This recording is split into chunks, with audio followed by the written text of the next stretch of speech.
मैले विश्वभरि शान्ति, शिक्षा, स्वास्थ्य, निःशुल्क र जैविक उत्पादन अर्ग्यानिक प्रोडक्सन गरौँ भन्ने अहिलेसम्म पूर्वमा Hong Kong, Macau, Laos, Cambodia, Vietnam, थाइल्यान्डदेखि लिएर पश्चिममा जोर्डन, इजरायल, प्यालेस्टाइनसम्म 33वटा देशहरूमा साइकल यात्रा पुरा गरिसके।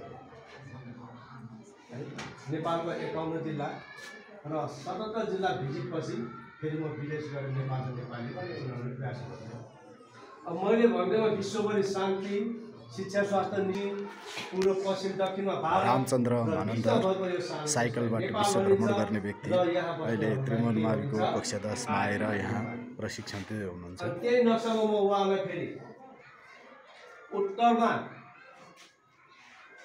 चीनसँग हाम्रो 1236 किलोमिटर, कति किलोमिटर?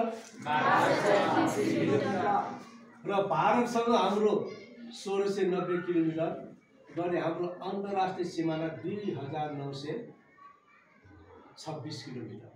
2926 कति? 2926 हाम्रो अन्तर्राष्ट्रिय सिमाना। हाम्रो देश नेपालको अन्तर्राष्ट्रिय सिमाना कति किलोमिटर? फेरि एकचोटि भन्नु, यो कुरो भयो। अनि अब त्यही नक्सालाई पोइन्टेड गर्दै म उहाँलाई के भन्छु भने टप 10 माउन्टेन्समा 8वटा पिकहरू नेपालमै छन्, चुचुरामा छन् कि छैनन्? त्यसमध्ये सबभन्दा अग्लो भागमा रहेको माउन्ट एभरेस्ट यहाँ पर्छ। अनि विश्व शान्तिका अग्रदूत गौतम बुद्ध जन्मेको लुम्बिनी भन्ने ठाउँ यहाँ पर्छ। विश्वको सबैभन्दा दैलो गल्छीलाई अन्ध गल्छी भनिन्छ। के गल्छी? म्याग्दी जिल्ला यहाँ पर्छ। विश्वको सबैभन्दा अग्लो भागमा धान उत्पादन हुने देश नेपाल, जुम्ला जिल्ला। कुन जिल्ला? जुम्ला।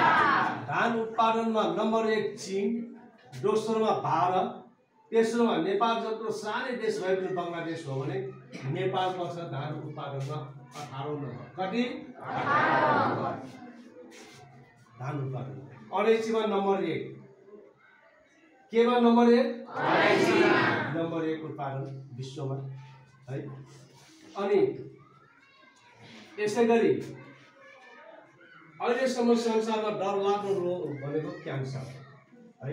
अब हुन त यसको पनि औषधि आउन थाले आयो भने थाहा होला छ।